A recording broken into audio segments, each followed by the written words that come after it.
Hello my dear ones, आज इस video में बताने वाली हूँ मैं ओवर थिंकर्स के बारे में 10 फैक्ट्स। कौन है जो ओवर थिंक नहीं करता? कभी कभी तो हम सभी ओवर थिंक करते हैं ना, पर जो हार्ड कोर ओवर थिंकर होते हैं उनके बारे में 10 फैक्ट्स हम जानने वाले हैं, ताकि आप ओवर थिंकर्स को बहुत अच्छी तरीके से समझ पाएँ। आप खुद एक ओवर थिंकर हैं तब भी आप अपने आप को एक अलग तरीके से समझ पाएंगे। सो ये बहुत ही ज़्यादा इम्पॉर्टेंट वीडियो है। शेयर ज़रूर करना है और कमेंट कर कर मुझे ज़रूर बताना है कि ये वीडियो आपको कैसा लगा। क्या आप ओवर थिंकर हैं? अगर हैं तो कितना रिलेट कर पा रहे हैं इस वीडियो से? और इस वीडियो को शेयर तो करेंगे ही, चैनल पे नए हैं तो सब्सक्राइब भी ज़रूर करेंगे। और अभी के अभी सबसे पहले आप ऐप को डाउनलोड कर लीजिए ताकि आप डेली ब्रीदिंग एक्सरसाइज करें, मेडिटेशन करें, ताकि आप ओवर थिंकिंग से जो स्ट्रेस लेते हैं उस स्ट्रेस को रिलीज़ कर पाएँ। तो चलिए सीखना शुरू करते हैं। बात कर रही हूँ मैं ओवर थिंकर्स के बारे में। सबसे पहले मैं बता दूँ, ओवर थिंकिंग पे ऑलरेडी मैंने बहुत कमाल की काफ़ी सारी वीडियोस बनाई हुई हैं। अगर आपने अभी तक नहीं देखी है सो वो वीडियोस आप ज़रूर देख लीजिए। आपको ओवर थिंकिंग के बारे में बहुत डीप अंडरस्टैंडिंग हो जाएगी। तो अब समझते हैं फैक्ट्स। फैक्ट है, when they are sorry they are really sorry and hope you accept the apology. जब ओवर थिंकर, क्योंकि वो ओवर थिंक बहुत करता है ना, तो कई बार वो ओवर थिंक कितना कर होता है, पजल कर होता है, डिले कर देता है, या फिर वो कुछ ऐसा बोल देता है अपने इमोशंस में कि गड़बड़ हो जाती है रिश्तों में। जब ओवर थिंकर सॉरी बोलता है तो वो सच में सॉरी फील कर रहा होता है, क्योंकि उसको सॉरी बोलने में भी बहुत टाइम लगता है। वो सॉरी बोलने में भी बहुत ओवर थिंक करता है, पूरी बाल की खाल निकाल कर। जब उसको बिल्कुल फाइनली लग जाता है कि यस मेरी गलती थी, सो वो सॉरी बोलता है और उसकी एक्सपेक्टेशन होती है कि आप उसकी को माफ़ी दे दें, मतलब उसकी जो गलती उसको फील हो रही है आप उसे माफ़ कर दें। सो ये उनके बारे में आपको समझना है कि वो अगर सॉरी कह रहे हैं तो वो सच में ही सॉरी कह रहे हैं। और है, they can't sleep at night if they make the wrong choice. अगर उनसे कोई गलत उन्होंने चूज़ कर लिया है, कुछ गलती हो गई है, सो नहीं पाते। क्यों नहीं सो पाते? बहुत ओवर थिंक करते हैं, बार बार लूप पर वही इंसिडेंट जो हुआ है वो उनके दिमाग में घूमता रहता है, घूमता रहता है, वही सब चीज़ें चलती रहती है। Doesn't matter the choice, every choice is important to them. उनके लिए कोई एक चीज़ इंपॉर्टेंट नहीं होती, उनके लिए एक्चुअली हर चीज़ इंपॉर्टेंट होती है। हर चीज़ को ही वो बहुत ज़्यादा सोचते हैं, क्योंकि वो बहुत ज़्यादा बारीकी से चीज़ों को एनालाइज करते हैं। हर समय उनके पास एक मैग्नीफाइंग ग्लास रहता है। उनके लिए हर छोटी छोटी बात इम्पॉर्टेंट होती है।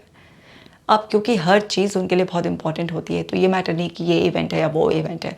हम लोग क्या करते हैं कि जो हार्डकोर ओवर थिंकर नहीं है, कोई एक बात पर कुछ ऐसा होता है तो उस पर थोड़ा ओवर थिंक करते हैं। लेकिन जो हार्डकोर ओवर थिंकर होते हैं वो क्या है, हर चीज़ उनके लिए इतनी इंपॉर्टेंट होती है। और अगर कुछ भी ऐसा हो जाता है उनसे तो वो सो नहीं पाते, बहुत एंक्शस भी फील करते हैं। क्योंकि एंक्शस फील कर होते हैं इसीलिए सो नहीं पाते, क्योंकि उनके लिए हर चीज़ बहुत इंपॉर्टेंट होती है। सो अगर कोई भी ऐसा हार्डकोर ओवर थिंकर है तो उसे समझने की कोशिश करें, क्योंकि वो ऑलरेडी बहुत कुछ स्ट्रगल कर रहा होता है अपने आप में, और ऐसे में आपका मिसबिहेवियर उनको और ज़्यादा पजल कर देता है, उनको और ज़्यादा पेन देता है। हर इंसान यूनिक है। सो वो नेचुरल जो हार्डकोर ओवर थिंकर है वो है सो है।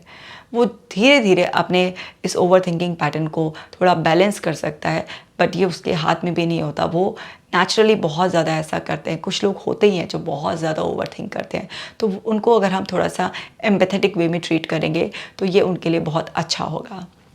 और है, they are not insecure control freaks, they just think a lot. वो हर समय ऐसा नहीं है कि इतने इनसिक्योर हैं या बिल्कुल कंट्रोल फ्रीक्स हैं कि हर चीज़ को कंट्रोल करना चाह रहे हैं, बस वो सोचते ही ज़्यादा हैं, क्योंकि वो हैं ऐसे। ऐसा मानो कि कुदरत ने उनको इस तरीके से डिज़ाइन किया था, फिर लाइफ के उनके एक्सपीरियंसेस भी रिपीटेड ऐसे होते चले गए, उनको लेबल भी बहुत ज़्यादा किया गया। ये तो बहुत ही सोचता है, पता नहीं क्या सोचती रहती है हर समय, तो बाल की खाल निकालने की आदत है। तो वो इतना सुन लेते हैं अपनी उस आदत के बारे में, वो धीरे धीरे धीरे धीरे आदत उनकी बहुत ज़्यादा बढ़ जाती है। अब वो हर चीज़ पे कंट्रोल नहीं करना चाह रहे हैं, आपको कंट्रोल, सिचुएशन को कंट्रोल नहीं करना चाह रहे हैं, बस वो सोचते ही हैं। उनकी एक ऐसी आदत बन गई है। तो ये बात हमें समझनी ज़रूरी है ताकि हम उन्हें एम्पैथाइज़ कर पाएँ और सपोर्ट कर पाएँ, और धीरे धीरे उनको वो जो उनका बहुत बढ़ गया है पैटर्न उसको थोड़ा सा बैलेंस कर पाएँ। इसी तरह से दे कांट टेल anything go, they can't let anything go because if they understand it better they can change the outcome. वो ऐसे ही किसी भी चीज़ को नहीं जाने देते हैं, वो एक्चुअली हर चीज़ को बहुत ज़्यादा समझने की कोशिश करते हैं, क्योंकि उनको ऐसा अंदर से फीलिंग आती है कि अगर वो किसी चीज़ को अच्छी तरीके से समझ गए हैं तो फिर वो उसका आउटकम चेंज कर सकते हैं. तो वो कुछ बदलने के लिए भी, क्योंकि उनको टाइम चाहिए होता है, वो सोच रहे होते हैं, उनका ब्रेन बहुत ओवरवेलमिंग फील कर रहा होता है. सो वो बहुत सारे इन्फॉर्मेशन को एक साथ प्रोसेस कर होते हैं, उस इन्फॉर्मेशन को भी देख रहे होते हैं जिसे ईजिली कोई भी इंसान ओवरलुक कर देता है. तो उनके लिए कोई भी चीज़ ऐसे नहीं है कि अरे छोड़ो और ऐसा मत सोचो, जाने दो, कोई बात नहीं है, ऐसे वो लेट गो नहीं कर पाते हैं आसानी से. वो हर संभव कोशिश करते हैं कि कुछ ना कुछ ऐसा हो जाए, उनके पास कोई क्लू लग जाए, जो कुछ हुआ है उसको वो कुछ चेंज कर पाए या आगे के लिए कुछ ऐसा चेंज कर पाएँ. तो उनका ब्रेन उसी लूप में घूमता रहता है. हम उनको मदद कर सकते हैं, पर जब हम उन्हें समझेंगे. तो हमें समझना है कि वो जो ओवर थिंकर पर्सन है वो इस वक्त कौन सी इन्फॉर्मेशन के लूप में है, क्या प्रोसेस कर रहा है. और जब हम ये सब चीज़ें समझ जाएंगे उनके बारे में कि उनके साथ ऐसा होता है, उनकी ऐसी नेचर होती है, उनके ब्रेन में इस तरीके की चीज़ें चल रही होती हैं, सो हम उन्हें सपोर्ट कर पाएंगे. नहीं तो हम क्या हो जाता है, गुस्सा हो जाते हैं, इसकी तो आदत ही ऐसी है, छोड़ो, मरने दो, हर चीज़ में से बाल की खाल निकालनी होती है, हर चीज़ का पोस्टमार्टम करना होता है, इस तरीके से कहकर हम उन्हें थोड़ा और हर्ट कर देते हैं. वो सही नहीं है. और देखिए, दे हैव हाई एक्सपेक्टेशंस. उनको बहुत ज़्यादा एक्सपेक्टेशंस होती हैं, खुद से भी बहुत एक्सपेक्ट करते हैं, दूसरों से तो बहुत ही ज़्यादा एक्सपेक्ट करते हैं.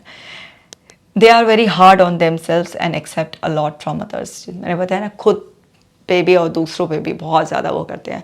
तो इतना एक्सपेक्ट करते हैं, अपना 100 नहीं 1000% देने की कोशिश करते हैं, छोटी छोटी बातों को स्पेशल बनाने की कोशिश करते हैं, और फिर बदले में वो दूसरों से भी चाहते हैं.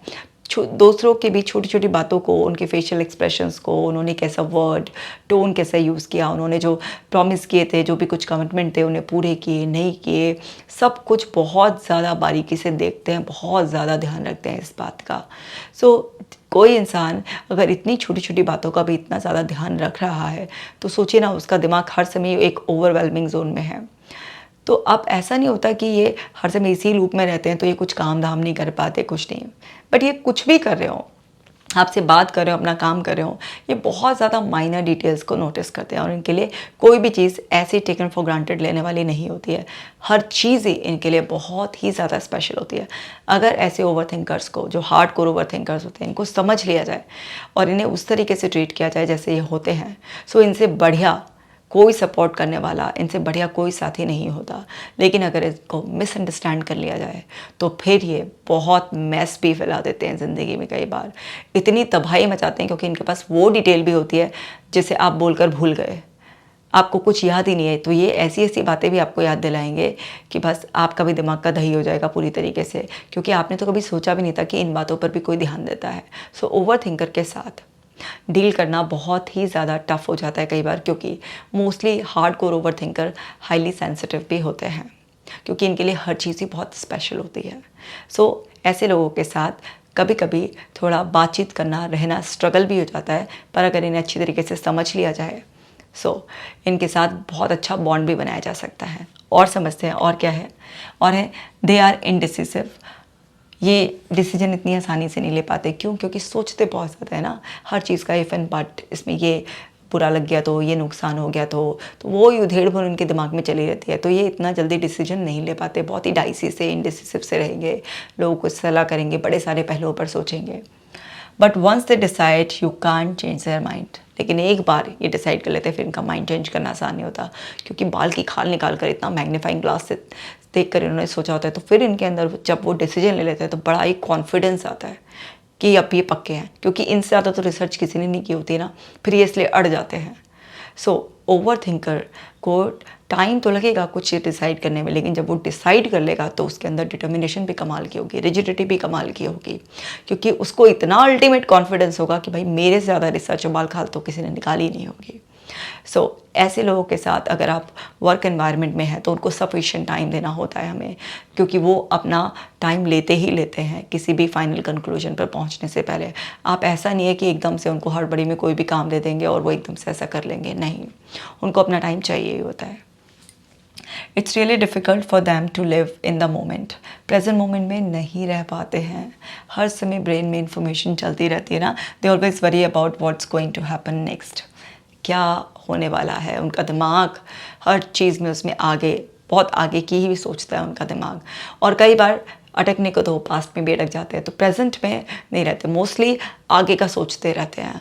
उनको आगे की वरी, एक एंग्जाइटी सी रहती है उनके अंदर, छोटी छोटी बात को बिल्कुल इतना ओवर थिंक करते हैं कि वो एकदम जनरलाइज्ड एंग्जाइटी डिसऑर्डर, बिल्कुल छोटी छोटी बातें क्योंकि उनके लिए बड़ी ही स्पेशल होती हैं, तो वो हर समय प्रेजेंट से आउट रहते हैं, अपने ही एक इंटरनल वर्ल्ड में खोए खोए से रहते हैं। और आप देखेंगे कि ऐसे लोगों कई बार बहुत ज़्यादा एफर्ट खुद भी डालते हैं और दूसरों को भी प्रेशराइज़ करते हैं, हर छोटी छोटी चीज़ों को बहुत परफेक्ट बनाने की कोशिश करते हैं, क्योंकि बहुत ज़्यादा परफेक्शन से हर चीज़ को करना चाहते हैं, नहीं चाहते कि एक ज़रा सी भी डिटेल मिस हो, इनका नुकसान हो या किसी और का नुकसान हो।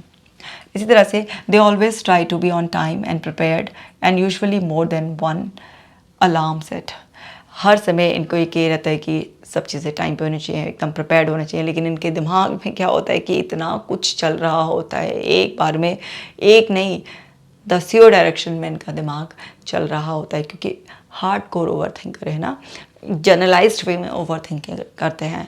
कभी कभी सिचुएशनल ओवर थिंकिंग करनी, कोई इंपॉर्टेंट डिसीजन के लिए ओवर थिंक करना है, वो तो सभी करते हैं, लेकिन ये क्या होते हैं, ये एक जनरलाइज्ड ओवर थिंकर होते हैं। तो इनके हर चीज़ को टाइम पे करना या प्रिपेयर्ड रहना, और उसके साथ भी मल्टीपल अलार्म्स इनके दिमाग में बजते रहते हैं, तो कई बार बहुत ही पजल्ड होते हैं, कई बार काम भी इनका बिगड़ जाता है, कई बार दूसरे लोग भी इनसे बहुत ज़्यादा इरिटेट हो जाते हैं, फ्रस्ट्रेट हो जाते हैं, लेकिन ये ऐसे हैं तो ये ऐसे ही हैं, क्या कर सकते हैं, कोशिश तो करते ही है ना, लेकिन क्योंकि इनके दिमाग में सब कुछ चलता रहता है तो most of the time fail भी हो जाता है। और over thinking doesn't make them crazy, they just think more than the average person. अब ये इतना ओवर थिंक करते हैं तो इसका मतलब ये नहीं कि पागल हैं या पागल हो जाएंगे, ये बस ये एवरेज पर्सन से ज़्यादा सोचते हैं, क्योंकि जैसे मैंने बताया कि जो हार्ड कोर ओवर थिंकर नहीं होते हैं वो कभी कभी सोचते हैं, ओकेजनली सभी सोचते हैं, बट ये तो हर बात में ही सोचते हैं। इसका मतलब ये नहीं कि पागल हैं या पागल हो जाएंगे, इस तरीके से सोचेंगे, नहीं, इनके ब्रेन का नेचुरल ही एक पैटर्न ऐसा बन गया होता है, तो ये ज़्यादा सोचते हैं। तो इसका मतलब ये नहीं कि ये सोच सोच के बिल्कुल पागल हो जाएंगे। हाँ, कई बार इनके लिए, क्योंकि बहुत छोटी छोटी चीज़ें बड़ी इंपॉर्टेंट होती है ना, तो ये कोई रिलेशनशिप में अगर स्टक कर जाए तो वो इतना इतना ज़्यादा सोचते हैं कि पार्टनर फिर इनसे कटने लग जाता है, इनकी रिलेशनशिप ख़राब हो जाती है, और फिर बहुत सारे ऐसे इमोशंस और ऐड हो जाते हैं, बहुत सारे इवेंट्स ऐसे ऐड हो जाते हैं, तो ये ज़रूरत से ज़्यादा ओवरवेलम फील करते हैं। तो कई बार ये मेंटली बहुत ज़्यादा डिस्टर्ब हो जाते हैं, डिप्रेशन में चले जाएंगे, बहुत ज़्यादा सोचेंगे उस चीज़ से के बारे में, और बहुत एंग्जाइटी फील होती है, स्लीपलेसनेस फील होना, सारा रेस्टलेसनेस फील होना,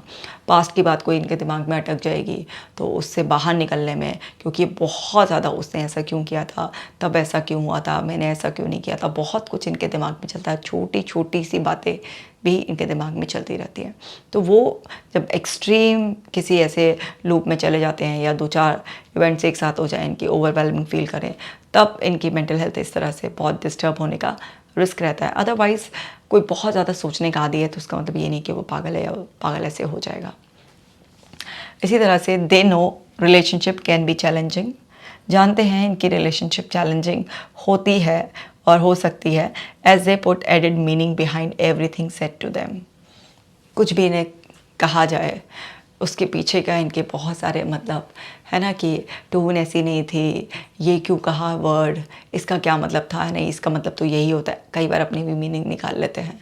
जितना कुछ इनसे कहा जाता है उसका भी बहुत सारा एडेड मीनिंग इनके दिमाग में चल रहा होता है, क्योंकि ये अपने ही एक जोन में होते हैं, सो इनके साथ रिलेशनशिप इतनी आसान नहीं होती है।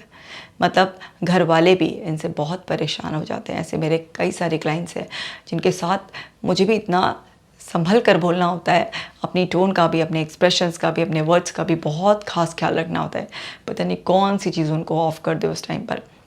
घर वाले भी लगातार कंप्लेंट्स करते हैं कि इनके साथ रहना बहुत ज़्यादा डिफ़िकल्ट हो रहा है। कोई रिलेशनशिप में होता है तो भी बहुत ही ज़्यादा रिलेशनशिप डिस्टर्बेंस हो जाती है। बहुत ही कम हार्डकोर ओवरथिंकर ऐसे होते हैं जिनकी फैमिली या लव रिलेशनशिप बहुत अच्छी चल रही होती हैं। अक्सर इनके रिलेशनशिप काफ़ी ख़राब हो जाती हैं, क्योंकि हर इंसान इतना बारीक डिटेल्स पर ध्यान नहीं देता, इतना उसके पास टाइम नहीं होता कि वो हर समय एक्सप्लेन कर सके, क्योंकि बहुत ज़्यादा एक्सप्लेनेशन भी मांगते हैं, या इतना एम्पैथेटिक वे में इनको ट्रीट किया जा सके, पैम्पर किया जा सके हर समय। तो रिलेशनशिप वाकई एक हार्डकोर ओवरथिंकर के साथ टफ हो जाती है और मतलब बहुत ही ज़्यादा मुश्किल हो सकती है। तो ये मैंने आपको बताया 10 फैक्ट्स ओवरथिंकर के बारे में, जो कि पता होना चाहिए हमें कि अगर आप भी ओवरथिंकिंग करते हैं तो आपको इस हैबिट को मिनिमाइज़ करना है। ओकेजनली, रेयरली, कभी कभार आपको जो है ना ओवरथिंक करना है एक अच्छा बेटर डिसीजन लेने के लिए, पर इसको आदत नहीं बनाना है, क्योंकि जब आदत बन जाएगी धीरे धीरे धीरे धीरे, क्योंकि कुछ लोग तो नेचुरली ऐसे होते हैं, उनके जेनेटिक्स का भी रोल होता है ना, कुदरती कुछ ऐसे होते हैं। और फिर मैंने आपको बताया जैसे कि लेबलिंग हो जाती है इतनी ज़्यादा, या फिर कुछ लोग धीरे धीरे ऐसे ओवरथिंक करना शुरू करते हैं किसी इमोशनल जोन में, फिर धीरे धीरे वो हैबिट बना लेते हैं, तो वो भी बहुत ज़्यादा ऐसे डीप ओवरथिंकर बन जाते हैं। तो फिर वहाँ पर बहुत सारी प्रॉब्लम आती है। तो भले ही आपको ये सारे फैक्ट्स पता हो या कुछ भी हो, बट हम ह्यूमंस की ना दूसरों को हैंडल करने की एक लिमिटेशन होती है। हम केवल यहाँ पर दूसरे को हैंडल करने के लिए नहीं आए होते हैं, हमें खुद की भी ज़िंदगी जीनी होती है। तो वो बाद में मुश्किल हो ही जाती है। कुछ दिनों तक तो सब निभा पाते हैं, लेकिन बाद में मुश्किल हो जाती है। फिर भी हमें पता होना चाहिए कि अगर हम किसी हार्डकोर ओवरथिंकर के साथ हैं तो उसे किस तरीके से डील करना है, उसको कैसे समझना, उसका पॉइंट ऑफ व्यू उसे गलत नहीं समझना, पर हमें खुद को इस जोन में जाने से बचाना ही बचाना है। तो ये बहुत ही ज़्यादा यूज़फुल वीडियो है, सबके साथ शेयर कीजिए और कमेंट कर मुझे ज़रूर अपना प्यार दीजिए। मैं मिलूँगी आपसे नेक्स्ट वीडियो में। खास ख्याल रखिएगा।